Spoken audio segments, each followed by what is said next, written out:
BJP আর তৃণমূলের সব বিধায়কই আজ ওই বিধায়ক হোস্টেল থেকে একসঙ্গে বিধানসভায় গেছে, এক বাসে। আজ বিধানসভায় 143 জন বিধায়ক শপথ নিয়েছেন।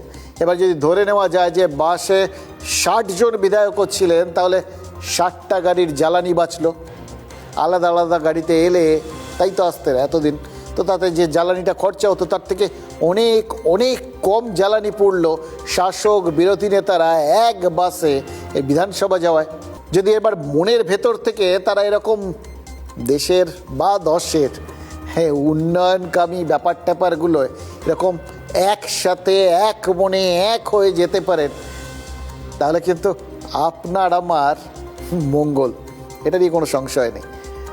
আপনার আমার ব্যাপারটা যখন এসেই গেল, তখন বলি যে এটাও তো আমাদের কাছেও এখন বড় প্রশ্ন।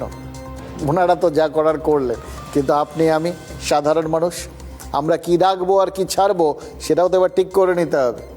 কারণ দেশের পেট্রোলিয়াম মন্ত্রী হরদীপ সিং পুরী স্পষ্ট বলে দিয়েছেন যে জ্বালানির দাম এবার বাড়বেই।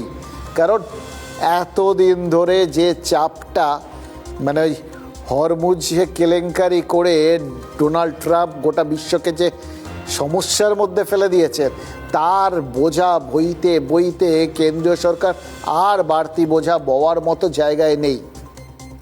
পশ্চিম এশিয়ায় যুদ্ধ বাঁধার পর থেকে বিশ্ববাজারে জ্বালানি তেলের দাম তো 40% বেড়ে গেছে। মানে ধরুন, আগে যদি ব্যারেল প্রতি জ্বালানি তেলের দাম 100 টাকা হতো, তাহলে এই আমেরিকা, ইসরায়েল, ইরান যুদ্ধর পর ব্যারেল প্রতি তেলের দাম গিয়ে 4000 টাকায় দাঁড়িয়েছে।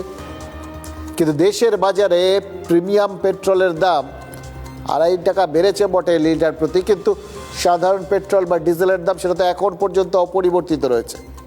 দেখুন, পেট্রোলিয়াম মন্ত্রী বলেছেন এর জন্য তেল সংস্থাগুলোর দৈনিক 1000 কোটি টাকা লোকসান হচ্ছে।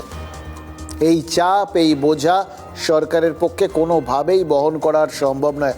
অর্থাৎ তেল যে এখন নাকের ওপর দিয়ে বইছে, সেটা হরদীপ সিংয়ের কথার থেকেই তো পরিষ্কার হয়ে গেছে। এ তো বোঝা যাচ্ছে যে আজ বাড়ানো না হলেও কাল থেকে পেট্রোল ডিজেলের দাম বাড়াতেই পারে রাষ্ট্রায়ত্ত কোম্পানিগুলো, মানে কয়েকদিনের মধ্যে। এবার এই স্বাভাবিকভাবেই ধরুন জ্বালানির খরচ যদি বাড়ে, বাস, ট্যাক্সি, অটো সব কিছুর ভাড়া বেড়ে যাবে। সমস্ত জিনিসপত্রের দাম, পরিবহন খরচ বেড়ে যাওয়ার ফলে বেড়ে যাবে। মানে আপনার আমার পকেটে সেই যা ছ্যাঁকা লাগার লাগবেই। এবার ওই ছ্যাঁকা সামলানোর জন্যই হয়তো প্রধানমন্ত্রী এই বাকি জায়গাগুলোর থেকে খানিকটা সঞ্চয়ের কথা বলছে।